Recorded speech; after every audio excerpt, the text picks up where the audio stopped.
അസ്സലാമു അലൈക്കും വറഹ്മത്തുള്ളാഹി വബറകാതുഹു. ബഹുമാനികളെ, ഈ വീഡിയോ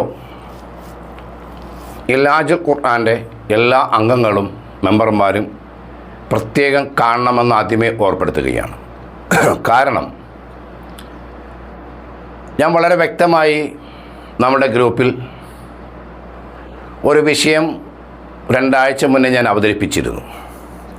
കാര്യങ്ങൾ ഞാൻ പറഞ്ഞ് മനസ്സിലാക്കിയിരുന്നു. എങ്കിലും അതിനെ അടിസ്ഥാനപ്പെടുത്തിക്കൊണ്ട് തെറ്റായ ചില പ്രചരണ സന്ദേശങ്ങൾ എനിക്കെതിരെ ചില വ്യക്തികൾ മനഃപൂർവ്വം സൃഷ്ടിക്കുന്നുണ്ട് എന്നുള്ള കാര്യം ഓർപ്പെടുത്തുകയാണ്.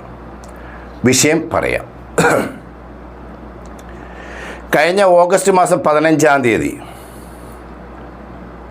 അമ്പങ്ങൂന്ന് ബീരാൻ ഔലിയപ്പാപ്പാടെ മക്കാമിനോട് ചേർന്നുള്ള അല്ലമീൻ ചാരിറ്റബിൾ ട്രസ്റ്റ് യത്തീംഖാന,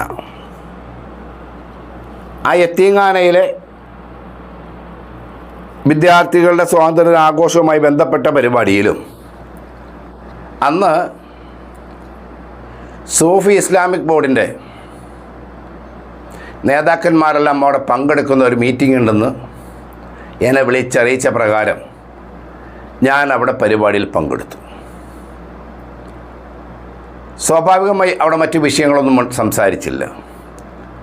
സ്വാതന്ത്ര്യദിനത്തിൻ്റെ സന്ദേശം മാത്രം അവിടെ വായിച്ചുകൊണ്ട് ആ കുട്ടികളുമായി ആ സ്ഥാപനത്തിലെ അല്ലമീൻ ചാരിറ്റബിൾ ട്രസ്റ്റ് എന്ന് പറയുന്ന സ്ഥാപനത്തിലെ അനാഥരായ കുട്ടികൾ, യത്തീം കുട്ടികളോട് ഉള്ള സ്ഥാപനത്തിൽ ഞാൻ സംസാരിക്കുകയുണ്ടായി. ആ സ്ഥാപനം ഞാൻ വിസിറ്റ് ചെയ്യുകയും അവിടെ അന്നേ ദിവസം ഞാൻ സംസാരിക്കുമ്പോൾ എന്നോടൊപ്പം സൂഫി ഇസ്ലാമിക് ബോർഡിൻ്റെ ഈ അടുത്ത കാലിൽ വിവാദപരമായ പ്രസ്താവന നടത്തിയ ചില ആളുകൾ അവിടെ ഉണ്ടായിരുന്നു. അവിടെ ഞാൻ ആ കുട്ടികളുമായി സംസാരിച്ചത് സ്വാതന്ത്ര്യദിനത്തിൻ്റെ ഭാഗമായി കുട്ടികളുമായുള്ള ആശയ സംവാദമായിരുന്നു.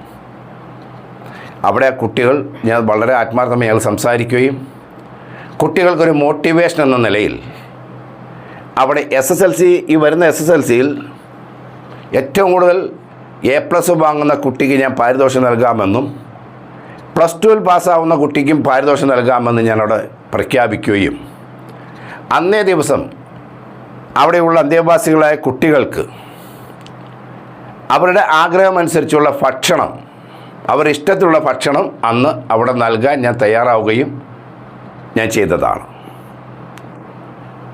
ഇത് ഉണ്ടായ സംഭവമാണ്. മാത്രമല്ല, നബിദിനത്തിൻ്റെ ആഘോഷവുമായി ബന്ധപ്പെട്ടുകൊണ്ട് ആ സ്ഥാപനത്തിലെ ആൺകുട്ടികൾക്ക്, മുഴുവൻ കുട്ടികൾക്കും പുതുവസ്ത്രം അന്നേ ദിവസം അവർക്കണിയാനുള്ള വസ്ത്രങ്ങളും മറ്റും നൽകാമെന്ന് ഏൽക്കുകയും അത് ഞാൻ നൽകുകയും ചെയ്തു. അതിനി എനിക്ക് തോന്നുന്നു 10,000 രൂപയോളം കൊടുക്കാനുണ്ടാവണം മുഴുവൻ കുട്ടികൾക്കും, ആൺകുട്ടികൾക്കും.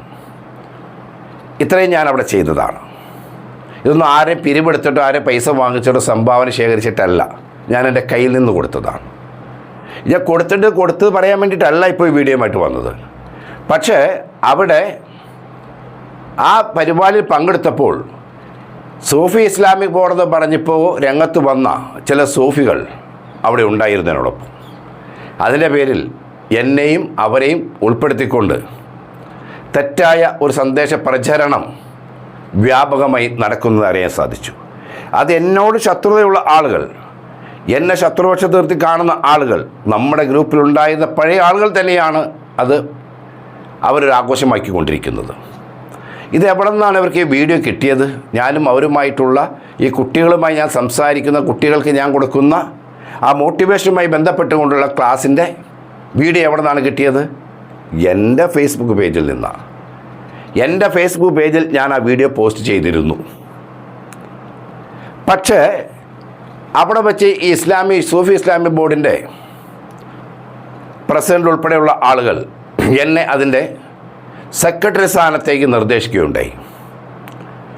അതിൻ്റെ കൃത്യമായ കാര്യങ്ങളൊന്നും മനസ്സിലാക്കാതെ അവിടെ വച്ച് സമ്മതിക്കുകയും ചെയ്തു. രാവിലെ 10 മണിക്ക് തന്നെ അവിടെ അവർ തീരുമാനിക്കുന്നു. 12 മണിക്കൂർ തികയുന്നതിന് മുന്നേ രാത്രി 9 മണിക്ക് ഞാൻ ആ സ്ഥാനം ത്യജിക്കുന്നു, എനിക്ക് വേണ്ട, എന്നെ അതിൽ നിന്ന് പിന്മാറ്റണം എന്ന് പറഞ്ഞുകൊണ്ട് ഞാൻ അവർക്ക് മെസ്സേജും കൊടുത്തു. അതവിടെ അവസാനിച്ചു. 10 മണിക്കൂർ സമയം പോലും ആ സ്ഥാനം നിന്നില്ല. കാരണം രാവിലെ അവരുമായി സംസാരിക്കുമ്പോൾ ഇതിൻ്റെ കൃത്യമായ നിയമവശങ്ങൾ നമ്മൾ പഠിച്ചില്ല. വൈകിട്ടൊരു ഓൺലൈൻ മീറ്റിംഗ് അവർ വെച്ചു, ഗൂഗിൾ മീറ്റ്. അതിൽ ഞാൻ പങ്കെടുത്തു. അപ്പോഴാണ് അവരുടെ ആശയങ്ങൾ വ്യക്തമാവുന്നത്. അവിടെ എനിക്ക് വിയോജിപ്പുള്ളത് കൊണ്ട് അപ്പോൾ തന്നെ ഞാൻ പറഞ്ഞു, എന്നെ ഇതിൽ നിന്ന് മാറ്റണം, എനിക്ക് താല്പര്യമില്ല, ബുദ്ധിമുട്ടിക്കരുത് എന്ന് പറഞ്ഞ് ഞാൻ പറയുകയും അവരെന്നെ അതിൽ നിന്ന് മാറ്റുകയും ചെയ്തു. ആ ഗ്രൂപ്പിൽ നിന്ന് പോലും എന്നെ അവർ ഡിലീറ്റ് ചെയ്തതാണ്. ഇതതിൻ്റെ യാഥാർത്ഥ്യമാണത്. എന്തുകൊണ്ട് ഞാൻ ആ പരിപാടി പങ്കെടുത്തു എന്ന് വെച്ചാൽ, കേന്ദ്ര ഗവൺമെൻറ് കീഴിലുള്ള സൂഫി ഇസ്ലാമിക് ബോർഡ് എന്ന് പറയുന്ന ഒരു ബോർഡ് രൂപീകരിക്കപ്പെടുന്നുണ്ട്. അതിൽ കേരള ഘടകത്തിൻ്റെ ഒരു മീറ്റിംഗ് നടക്കുന്നുണ്ടെന്നാണ് എന്നെ അറിയിച്ചത്. ഞാനവിടെ പങ്കെടുത്തു. പിന്നീട് എന്നെ അത് വിവരം അറിയിച്ച വ്യക്തിയുമായി ഞാൻ ബന്ധപ്പെട്ടപ്പോൾ കൃത്യമായ നിർദ്ദേശം കിട്ടി, ഇത് കേന്ദ്ര ഗവൺമെൻറ് കീഴിലുള്ളതല്ല, ഒരു സ്വകാര്യ വ്യക്തി സൃഷ്ടിക്കപ്പെട്ട ഒരു സൂഫി ബോർഡാണ് എന്ന് മനസ്സിലായി. അപ്പോൾ നിയമപരമായ ഒരു പരീക്ഷയില്ലെന്ന് ബോധ്യമുള്ളത് കൊണ്ടാണ് ഞാൻ അവിടെ വെച്ച് തന്നെ അത് പിന്മാറിയത്. പിന്നീടാണ് ഇവരുടെ ആശയങ്ങൾ പുറത്തു വന്നത്.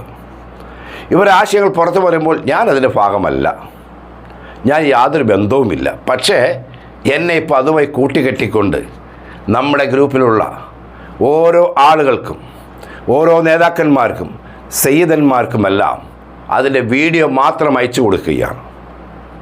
ആ വീഡിയോ കാണുമ്പോൾ മനസ്സിലാക്കാൻ പറ്റും ഞാൻ അവിടെ ഇരുന്ന കുട്ടികൾക്ക് മോട്ടിവേഷൻ കൊടുത്തതാണ്. ഞാൻ ഇവരുമായി യാതൊരു സംസാരം എനിക്കുണ്ടായിട്ടില്ല, നിങ്ങൾക്ക് കാണാൻ സാധിക്കും. അപ്പോൾ അതുകൊണ്ട് തെറ്റിദ്ധാരണ എന്നെക്കുറിച്ച് ബോധപൂർവം ചില ആളുകൾ ചില കഥകൾ ഉണ്ടാക്കുന്നുണ്ട് എന്നുള്ള കാര്യം ഞാൻ ഓർമ്മപ്പെടുത്തുകയാണ്. ആയതുകൊണ്ട് പ്രിയമുള്ള എൻ്റെ സഹപ്രവർത്തകരായ മുഴുവൻ ഇലാജ് ഖുർആൻ്റെ പ്രവർത്തകരോട് എനിക്ക് പറയാനുള്ളത്, ഞാനുമായി അത്തരത്തിലുള്ള ഒരു സംഘടനയ്ക്കോ ഒരു സംവിധാനത്തിനോ ഒരു ബന്ധവും പുലബന്ധവും ഇല്ല എന്നുള്ള കാര്യം ഓർമ്മപ്പെടുത്തുകയാണ്. ഒരു തെറ്റ് ഞാൻ കണ്ടപ്പോൾ അപ്പോൾ തന്നെ തിരുത്തി ഞാൻ രംഗത്ത് വന്ന ആളാണ്. ഈ വിഷയം നമ്മുടെ ഗ്രൂപ്പിലെല്ലാം, ഞാൻ പവർ ഗ്രൂപ്പ് പോലെയുള്ള ഗ്രൂപ്പിലെല്ലാം നേരത്തെ ഞാൻ അറിയിച്ചിരുന്നതാണ്. എല്ലാവരും നമ്മുടെ വീഡിയോ കണ്ടിട്ടില്ല. അന്ന് ഞാൻ അയച്ച ഓഡിയോ വീഡിയോ കണ്ടിരുന്നുവെങ്കിൽ ഈ തെറ്റിദ്ധാരണ ഉണ്ടാകുമായിരുന്നില്ല. പലരും വീഡിയോ കാണുന്നില്ല, അതുകൊണ്ട് അവർക്ക് കാര്യം മനസ്സിലായില്ല. ഇതൊരു വലിയൊരു പ്രയാസം സൃഷ്ടിച്ചിട്ടുണ്ട് എന്നുള്ള കാര്യം ഞാൻ ഓർമ്മപ്പെടുത്തുകയാണ്. ഇൻഷാ അല്ലാഹ് ഈ പറയപ്പെട്ട സൂഫി ഇസ്ലാമിക് ബോർഡുമായിട്ടോ അല്ലെങ്കിൽ അത്തരം ആളുകളുമായിട്ടോ എനിക്ക് യാതൊരുവിധ പുലബന്ധമില്ല എന്നുള്ള കാര്യം ഞാൻ ഓർമ്മപ്പെടുത്തുകയാണ്. അവരുമായി ഒരു സൗഹൃദത്തിലോ വലിയൊരു സംവാദത്തിലോ അവരുമായി ആശയപരമായിട്ടോ ആദർശപരമായിട്ടോ ഒന്നും ഒരു പുലബന്ധം എനിക്കില്ല എന്നുള്ള കാര്യം ഞാൻ അറിയിക്കുകയാണ്. മാത്രമല്ല എനിക്ക് ഒരു ബന്ധവുമില്ലാത്തൊരു വിഷയമാണ് ഇപ്പോൾ വീഡിയോ ആയിട്ട് പലരും പോസ്റ്റ് ചെയ്തു. എൻ്റെ ഫേസ്ബുക്കിൽ നിന്ന് എടുത്തിരിക്കുന്ന ആളല്ല, പുറത്ത് അവർ കിട്ടിയതല്ല അത്. അങ്ങനെ ഒരു കളവുണ്ടായിരുന്നുവെങ്കിൽ ഞാൻ എൻ്റെ ഫേസ്ബുക്കിൽ ആ വീഡിയോ പോസ്റ്റ് ചെയ്യുമായിരുന്നില്ല. നിങ്ങൾക്ക് ചിന്തിക്കാവുന്ന കാര്യമുള്ളൂ. ഞാൻ തന്നെ ഫേസ്ബുക്കിൽ എൻ്റെ വീഡിയോ പോസ്റ്റ് ചെയ്യുകയാണ്. ഞാൻ ആ കുട്ടികളുമായി സംസാരിക്കുന്നത്. എന്തിനാണ് കുട്ടികൾ? അതൊരു അനാഥ അഗതി മന്ദിരമാണ്. അതിൻ്റെ പ്രവർത്തകർ എന്നെ കാണാൻ വരാറുണ്ട്. മുമ്പും വന്നിട്ടുണ്ട്, ഇപ്പോഴും വരുന്നുണ്ട്, എപ്പോഴും വരുന്നുണ്ട്. എന്നാൽ കഴിയുന്ന സഹായങ്ങളെല്ലാം എല്ലാ സമയത്തും ഞാൻ ചെയ്തു കൊടുക്കുന്ന ഒരു സ്ഥാപനവുമാണ്. ആയതുകൊണ്ട് മാത്രം ആ സ്ഥാപനവുമായി ബന്ധപ്പെട്ടുകൊണ്ടുള്ള സ്വാതന്ത്ര്യദിനത്തിൻ്റെ ഭാഗമായി ഓഗസ്റ്റ് 15 പങ്കെടുത്തതിൻ്റെ പേരിലാണ് ഈ ആരോപണം വന്നിട്ടുള്ളതെന്നുള്ള കാര്യം ഓർമ്മപ്പെടുത്തുകയാണ്. ഇത് നിങ്ങൾക്ക് തിരിച്ചറിയാൻ വേണ്ടിയിട്ടാണ് ഞാനിപ്പോൾ ഈ വീഡിയോ ചെയ്തത്. അൽഹംദുലില്ലാ, സത്യം തിരിച്ചറിയാനുള്ള വിജ്ഞാന ബുദ്ധി, വിവേക ബുദ്ധി, വിശാല ബുദ്ധിയും നമ്മളിൽ ഓരോ പ്രവർത്തകർക്കും ഉണ്ടാകുമാറാകട്ടെ എന്ന് ആത്മാർത്ഥമായി ദുആ ചെയ്യുകയാണ്. ശത്രുക്കൾ പല വിധത്തിലുള്ള കുതന്ത്രങ്ങൾ നമുക്കെതിരെ ആവിഷ്കരിക്കുന്നുണ്ട്. അതിനൊരു ഭാഗമായിരുന്നു ഈ ഒരു പരിപാടിയും എന്ന് ഓർമ്മപ്പെടുത്തുകയാണ്. അല്ലാഹു സുബ്ഹാനഹു വ തആല എല്ലാവർക്കും ഹൈർ പ്രദാനം ചെയ്യുമാറാകട്ടെ എന്ന് ആത്മാർത്ഥമായി ദുആ ചെയ്തുകൊണ്ട് നിർത്തുന്നു. അസ്സലാമു അലൈക്കും വറഹ്മത്തുള്ളാഹി വബറകാതുഹു.